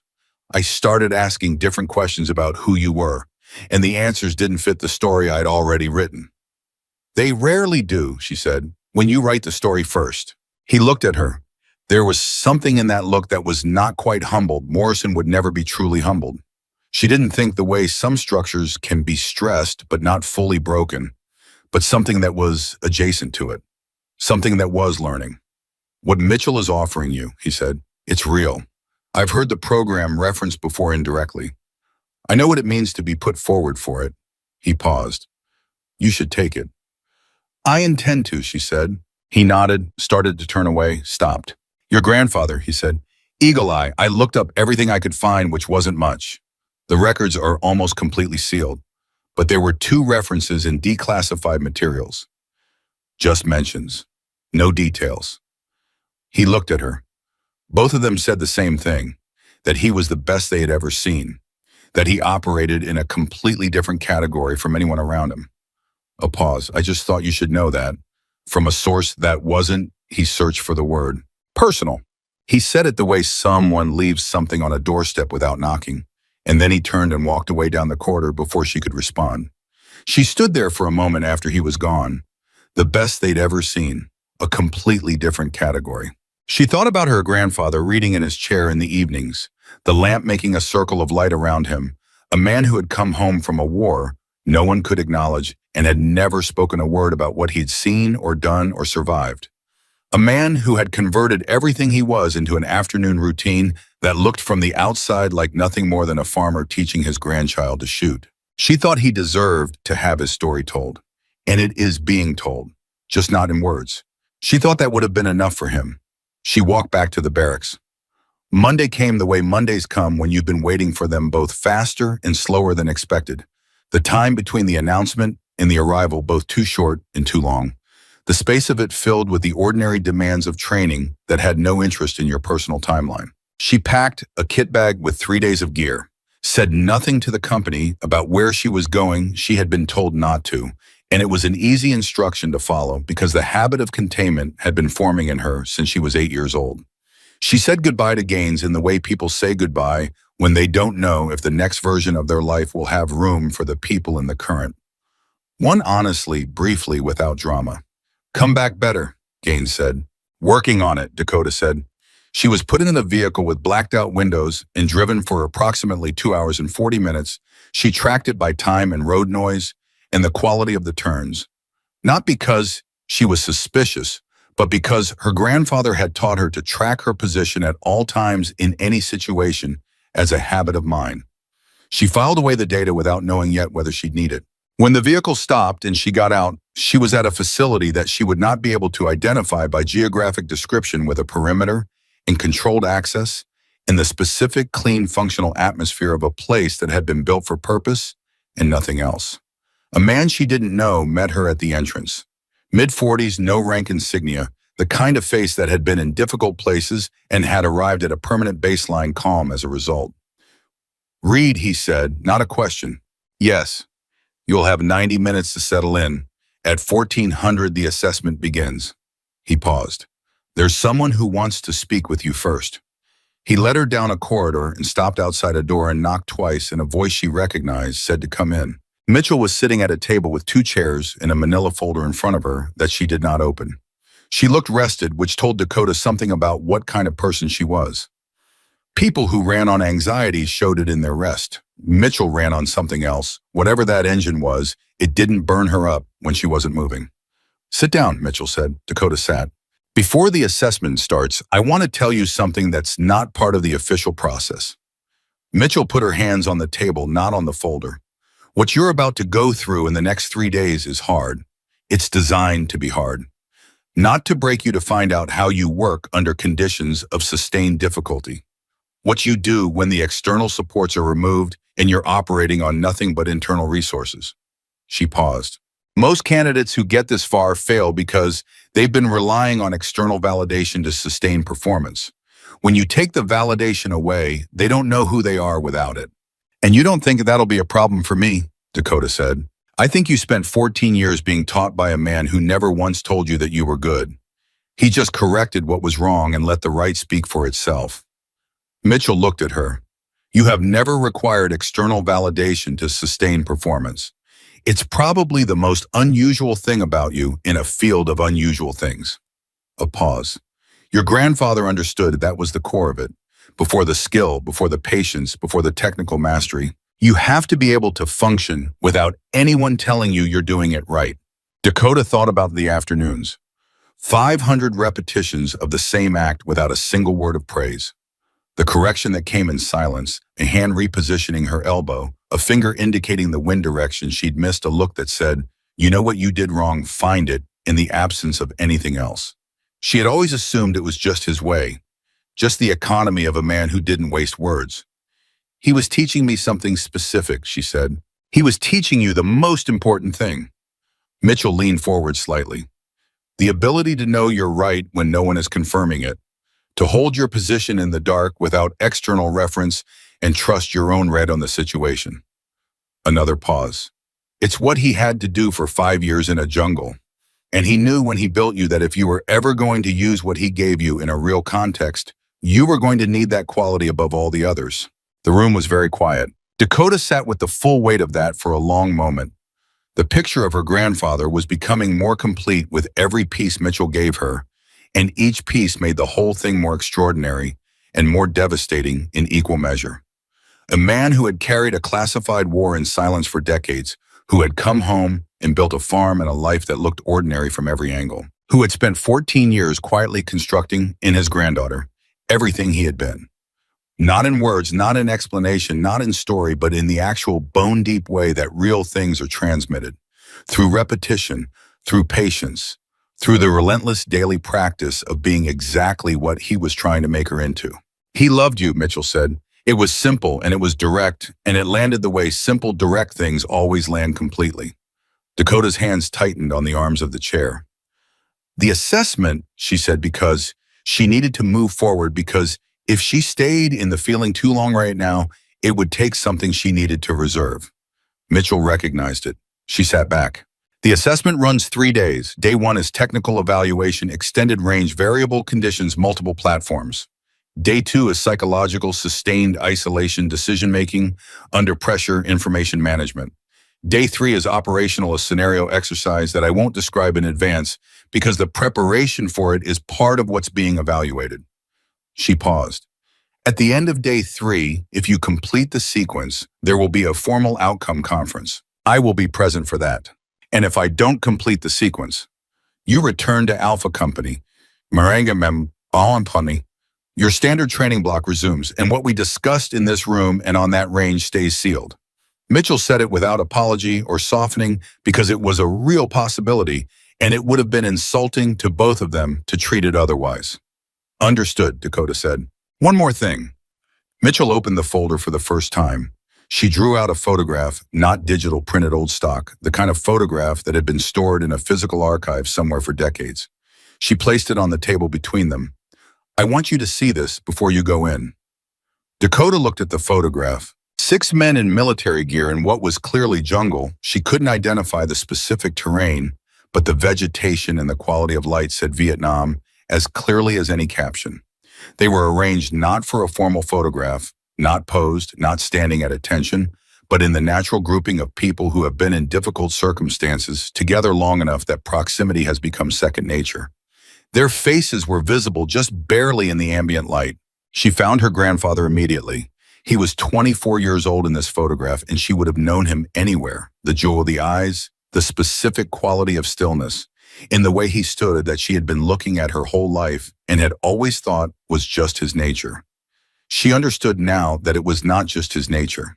It was something formed in conditions that would have been inconceivable to her a month ago. He was in the center of the group. The others were arranged around him with the unconscious spatial deference that groups give to the person who is actually in charge, regardless of what the formal hierarchy says. He looked young. He looked, she thought, like someone who had already understood something important about the world that most people never learn. He also looked in a way she hadn't expected, and that moved something deep in her chest, like himself, like the man she had known, like the man who had handed her a rifle in the afternoon sunlight in Montana and waited patient as a held breath for her to find what she was looking for. "You can keep it," Mitchell said. "That's yours." Dakota picked up the photograph. She held it carefully, the way she held everything her grandfather had given her, firmly enough not to drop it, loosely enough not to damage it. "Thank you," she said. It was the most she could manage right now, and it was enough. Mitchell stood. "The assessment starts in 40 minutes. Get something to eat. Get your head settled." She moved toward the door, stopped. "Reed." "Ma'am." "He knew you'd be here. I believe that. He built something too specific, too precisely calibrated for the use it was going to be put to for it to have been accidental." She paused. "He sent you even though he never told you he was sending you. That's the kind of man he was." She left. Dakota sat at the table alone with a 40-year-old photograph of her grandfather at 24, and she breathed slowly and deliberately, the way he had taught her to breathe when the shot was important and the conditions were uncertain, and everything that mattered had to come from inside because there was nothing outside to rely on. The assessment began in 40 minutes. She was ready. She had been ready for 14 years without knowing it. That thought moved through her like the first clean breath after a long time underwater. Not triumphant, not relieved, just true. Just finally, completely, undeniably true. She set the photograph carefully in the outer pocket of her kit bag, stood, squared her shoulders, and went to eat because her grandfather had also taught her that you never went into a difficult situation without fuel in the body, and that discipline in the small things was the foundation of everything that mattered in the large ones. Outside, somewhere in the complex, the clock was already moving toward 1400. She was ready. The first day of assessment nearly broke her. Not the shooting. The shooting was the easiest part, which was itself a data point she filed away without comment. The technical evaluation ran from 1400 to just past 1900, covering platforms she had trained on, and two, she had in distances that started at 200 and extended to 500 meters under variable wind conditions, low light, and in the final sequence, a scenario involving a moving target indicator that required her to calculate lead drift and environmental interference simultaneously without a spotter, without ballistics data, without anyone in the room saying anything at all. She completed every sequence. She didn't ask questions when she didn't know the platform. She picked it up, familiarized herself through handling rather than instruction, and fired when she was ready and not before. The evaluators, three of them, none of whom she'd seen before, none of whom offered names, made notes, and said nothing. When she finished the last sequence, one of them said, "Day 1 is complete. 0600 tomorrow." And that was all. It was the night that was hard. She was in a room alone, small functional. No personal effects except the kit bag she'd brought and the photograph she'd taken out and set on the small table before she sat down on the edge of the cot and let herself feel for the first time since Mitchell had told her the full weight of everything she now knew. Her grandfather had been eagle-eye. He had operated for 5 years in a classified war doing work that the country he served would never acknowledge. He had come home and built a farm and a life, and never once in 40 years of living that second life had he broken the order of silence. Not once, not a word. And then he had built her instead. She sat with that for a long time. The room was very quiet, and she let it be quiet because she had learned from him that silence was not empty. It had texture, it had information in it if you were patient enough to listen. She thought about the cost of what he had done. Not the obvious cost, the sealed record, the unnamed service, the decades of anonymity. The personal cost. The cost of watching your granddaughter grow up shaped by something you could never explain to her. The cost of trusting that the shaping would be enough. That when the moment came, whatever moment he had imagined or hoped for or simply understood was coming, she would be ready without knowing what she'd been readied for. He had trusted her completely, before she was old enough to be trustworthy, before she had any idea what trust of that scale even meant. She picked up the photograph, looked at his 24-year-old face in the jungle light. She thought about all the afternoons in Montana, and she tried to see them differently now, not as a grandfather teaching a child to shoot, but as a soldier transmitting a classified discipline through the only channel available to him. She tried to see his patience as operational, his silence as intentional, his hands on her elbows adjusting her position as something that carried more information than it appeared to. She thought, I never thanked him for any of it. I never understood what it was. And then underneath that, he didn't want to be thanked. He wanted to be continued. She set the photograph down and lay back on the cot and stared at the ceiling and did not sleep for a long time. When she did sleep, it was the deep, dreamless sleep of someone who has processed something enormous and needs the rest of the processing to happen below the level of consciousness. 600 came hard and early, and she was dressed and ready before the knock at the door. Day 2 was psychological evaluation, which Mitchell had described as sustained isolation in decision-making under pressure. What that meant in practice was a sequence of scenarios presented through briefing documents and audio recordings, each requiring her to make a decision, tactical, ethical, operational, with incomplete information and a time constraint that was engineered to be just slightly shorter than comfortable. The scenarios were not simple. They were the kind of situations that had no clean answer, where the right choice and the necessary choice were not the same thing, where protecting one person meant exposing another, where following the order was wrong and breaking it was also wrong in a different direction. The kind of dilemmas that the real work, whatever the real work turned out to be, would contain in abundance. She worked through them methodically. She did not rush. She did not pretend to certainty she didn't have. When an answer was unclear, she said it was unclear and explained the reasoning that had led her to the decision she was making anyway, because not deciding was also a decision, and usually the worst one. In the 8th scenario, she hit something unexpected. The briefing described a situation where a primary target, high-value legitimate, was co-located with a civilian who was not a combatant, but whose proximity to the target was not accidental.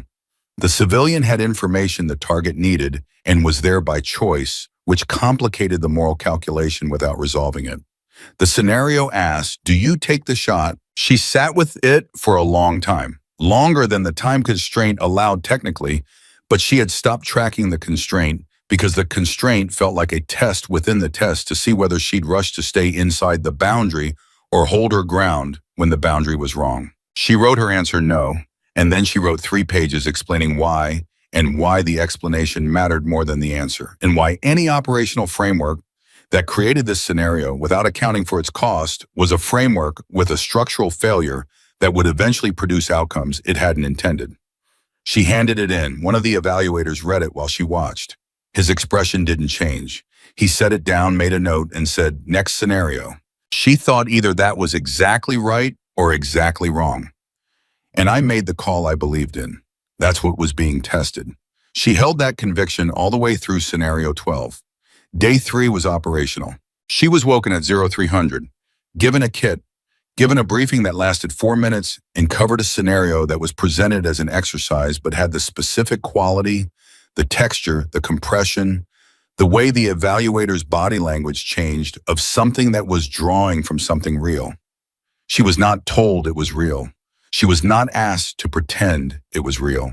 She was simply handed the parameters and told to operate. The scenario ran for 11 hours. She would not later be able to describe most of it in detail, not because of classification, though classification would apply, but because 11 hours of sustained high-focus operation compressed into a kind of continuous present tense, where individual moments lost their edges and the whole thing ran together into a single long decision that kept requiring updating. What she could say afterward was this: there was a moment somewhere in hour 7 when everything external had been stripped away, the structure of the scenario, the presence of evaluators, the awareness of what was at stake in terms of her own outcome, and she was simply operating, making reads, holding positions, trusting her own assessment of situations where no external confirmation was available, and the window for action was narrow and would not reopen. Her grandfather's voice in those moments was not a memory. It was a presence, not supernatural, nothing mystical about it, just the deep imprint of a man who had been the primary architecture of her consciousness and for 14 years, surfacing in exactly the conditions he had built her for. Hold. Wait. The moment will tell you when it's ready. She held. She waited. The moment told her. She acted. When it was over, she was sitting on the floor of a room she didn't remember entering, with her back against the wall and her hands in her lap, and the evaluator who had run day one walked in and crouched in front of her and said without preamble, "That's complete." She said, "Did I pass?" He looked at her for a moment.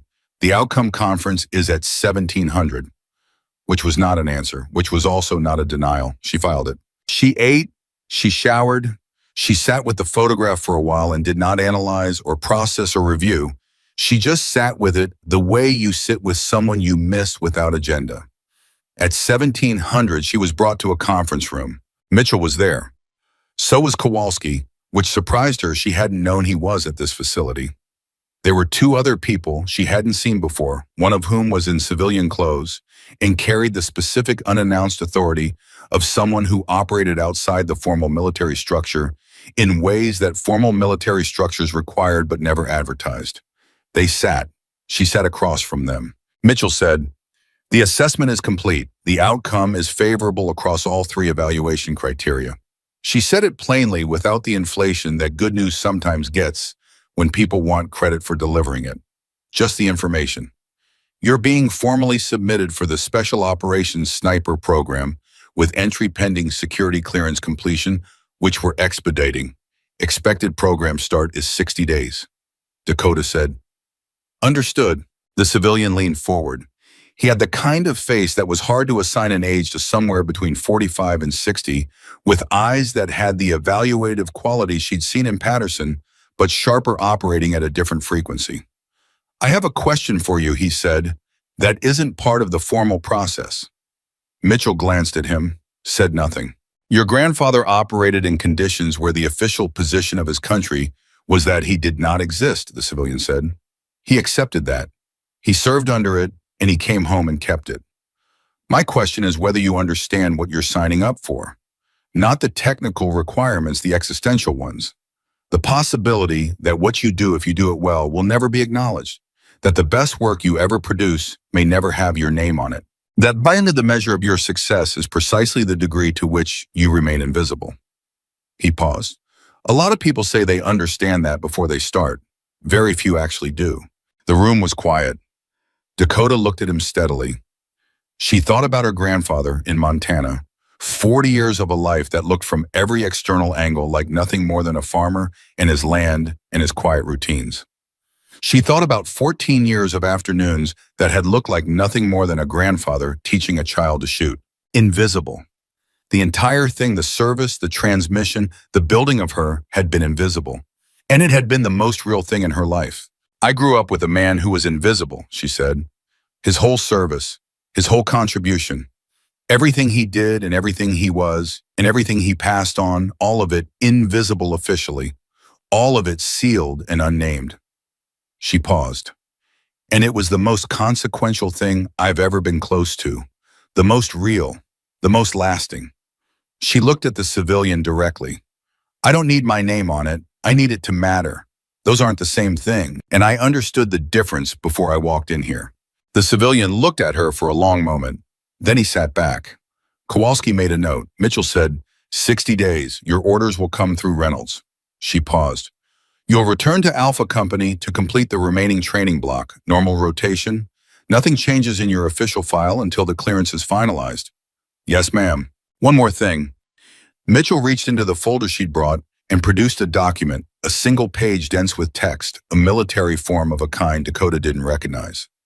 "This is a formal commendation submitted by Drill Sergeant Patterson on your behalf. It's going in your file regardless of the program outcome." She slid it across the table. "He cited your range performance in what he described as," she glanced at the document, "an unusual capacity for self-possession under institutional pressure." She looked up. "I thought you should see it." Dakota picked up the document. "Read Patterson's words in his spare, functional style. Nothing flowery, nothing performed, just the precise description of what he had observed over 3 weeks by a man whose professional credibility rested on the accuracy of exactly this kind of observation. She thought about Patterson in the weapons room after the day 1 evaluation, asking her what her grandfather had done before the farm. She thought about the quiet care he had extended to her since the office conversation, the way he'd managed the Morrison evaluations, the specific protective instinct he'd exercised without ever making it explicit. She thought he believed in me before he had any reason to, before Mitchell, before the assessment, before any of the structure that now supported it. He just saw what was there and believed it. She set the document down. "Tell him thank you," she said to Mitchell. "Tell him yourself," Mitchell said. "You're going back to his range."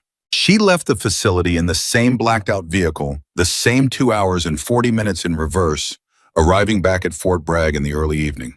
She went directly to the barracks, set her kit bag down, and sat on the edge of her bunk for a moment, in the stillness, before the compound came back to full evening noise. Gaines appeared in the doorway 20 minutes later. "You're back," Gaines said. "I'm back." And Dakota looked at her, and I passed.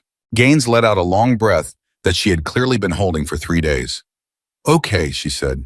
"Okay, good." She came in and sat on the bunk across from Dakota. "Are you going to tell me anything about it?" "Not really." "Fair." Gaines leaned her elbows on her knees. "How are you?" "Better than yesterday," Dakota said. "Better than the day before." "Is that going to keep being true?" Dakota thought about it honestly, the way she thought about everything. "I think so, yes." Gaines nodded. "Your grandfather would be—" She stopped, reconsidered. "He would know," she said instead. "Whatever he would feel about it, he would know." It was the right thing to say. Better than proud, better than any of the other words people reached for when they were trying to name something large. He would know, because he had built her toward exactly this with the specific knowledge of what it was, and the knowing was already in the building. She went to find Patterson the next morning. He was in the weapons room doing equipment inventory, which she had learned was where he went when he was thinking the physical routine of it, freeing some other part of his mind to work.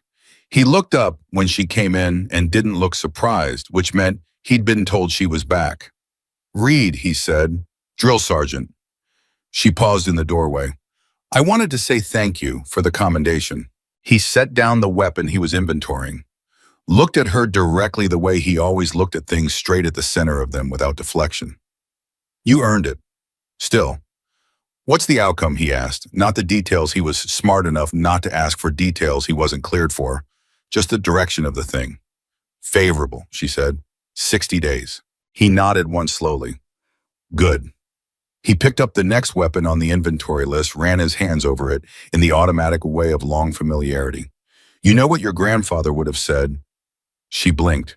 "You knew him?" "No." He set the weapon down again. "But I've been doing this long enough to know what men like him sound like. The ones who built something that lasted." He paused. He would have said something practical, not emotional, something that was about the next step, not the accomplishment. Because men like that don't live in the accomplishment. They live in the work. She thought about that, about the afternoon she had hit a target at a distance that had genuinely surprised her, and had turned to look at her grandfather expecting not praise. She had stopped expecting praise, but something, some acknowledgement, some reflection of what had just happened. He had looked at the impact for a moment. Then he had said, "Winds shifting southwest. Adjust for it." "You're right," she said. That's exactly what he would have said. Patterson almost smiled. It was the closest she had ever seen him come to it. "Get back into formation, Reed," he said. "You've got a training block to finish." "Yes, drill sergeant." She went. The next 6 weeks of Alpha Company's training block ran forward, and Dakota ran with them. Not invisible, not conspicuous, just present. She qualified on the standard courses. She ran the PT rotations. She ate in the mess hall and cleaned her gear and did all the small concrete things that fill a soldier's day when they're between the large ones. Morrison crossed her path twice in those 6 weeks. The first time he nodded, she nodded back. That was it. That was, she thought, the entire transaction that needed to happen between them, and it was enough. The second time was near the end of the training block at a range qualification session where he was observing and she was running her standard string.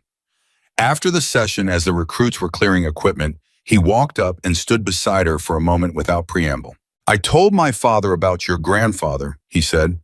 Eagle Eye, he's a historian of special operations, informal. He collects these stories. A pause. He'd heard the name, not the full story, but the name. He said, Morrison stopped. Something in his expression was working through something. He said Eagle Eye was one of those names that the people who were there never forgot. That you didn't have to know the details to know that someone with that name had been something exceptional. Dakota held the M4 she'd just finished clearing. She didn't say anything. I'm sorry for what I said on day one, Morrison said again. I said it once before. I'm saying it again because I think it deserves more than one saying. He paused. Respect isn't something I extended to you when you walked in here. And I should have before I knew a single thing about your grandfather, simply because you were there and you'd earned the right to be there the same as everyone else. She looked at him. The man had traveled a long distance in 6 weeks. Not all the way, she didn't think he was all the way yet, but far enough that the distance was real and earned. Respect isn't about rank, she said. It's about seeing what's in front of you. He looked at her for a moment. Is that something your grandfather said? No, she said. That's something I figured out by watching you not do it. It landed. She hadn't said it to wound. She'd said it because it was true and because the truth between them was the only currency that had any value now. He absorbed it without flinching, which told her the distance he'd traveled was real. Fair enough, he said quietly. He walked away. She went back to clearing equipment. The orders came on a Tuesday, 63 days after the assessment. They came through Reynolds, as Mitchell had said they would, a set of official transfer documents that were unremarkable in their language, listing a training reassignment to a facility that had an address and a name, and would mean nothing to anyone who didn't already know what it meant. Reynolds handed them to her across the desk with the same brisk professionalism she'd extended to everything about this situation. Your records are being transferred, Reynolds said. Your time in Alpha Company has been marked as satisfactorily completed. Everything from the evaluation period is sealed. She paused. The commendation from Patterson is in your permanent file. It will travel with you. Thank you, Captain. Reynolds looked at her for a moment. The 22-year soldier looking at the recruit who was no longer just a recruit across a desk that had been the location of several conversations that had changed the trajectory of both their understanding of what was possible. Reed, she said, your grandfather would have been proud. It was the most personal thing Reynolds had ever said to her. It was also the most precise thing anyone had said to her since Mitchell had told her he would know. I hope so, Dakota said. I'm still figuring out what he wanted. I think you know, Reynolds said. I think you've known since that range. She was probably right. The morning she left Fort Bragg, Gaines walked her to the vehicle bay. They didn't talk much. There wasn't much that needed to be said, and both of them were the kind of people who understood when words were filling space versus carrying meaning. At the vehicle, Gaines said, You're going to do something important. I don't know that yet, Dakota said. I know it, Gaines said simply, and that's enough for now. Dakota got in the vehicle. The base moved past through the window as they pulled out the ranges, the barracks, the mess hall, the corridor where Morrison had apologized, the weapons room, where Patterson had done equipment inventory with the particular focused calm of a man who understood his work. She held all of it for the time it took to clear the gate, and then she let it settle into the category of things that had made her, and she looked forward. She reached into her kit bag, took out the photograph. Her grandfather at 24, surrounded by the men of Wolfpack Alpha in jungle light that had been pressing outward through the decades of sealed records and ordered silence in a Montana farm, and 14 years of afternoons all the way to this moment. This vehicle, this road. She had rolled up her left sleeve that morning. On her shoulder, covered now by the sleeve, was a tattoo she had gotten the day before she reported for the assessment. Not impulsive, she had known she was going to get it since the moment Mitchell had said the words Wolfpack Alpha on the firing range. She had known the way you know things that aren't decisions exactly, but recognitions. Things that were already true before you articulated them. A wolf's head, clean lines not blurred. This one was new. This one had time ahead of it. The same mark her grandfather had carried into forgotten wars and brought back to a Montana farm and passed on in the only language available to him. Patience, precision, silence, and the willingness to build something that would outlast you without ever knowing if it would find the light. It had found the light. She put the photograph back in the bag. She looked at the road ahead. James Reed Eagle Eye, Colonel Wolfpack. Alpha Actual had given everything he was to a country that sealed his name and a granddaughter who didn't know his story. He had asked for nothing in return. He had made nothing in return. He had simply done the work in whatever form the work was available to him for as long as he was alive to do it. That was the legacy, not the classification, not the tattoo, not the program she was heading toward. The legacy was the willingness to give everything you had to something larger than your own story and trust that the something larger would carry it forward.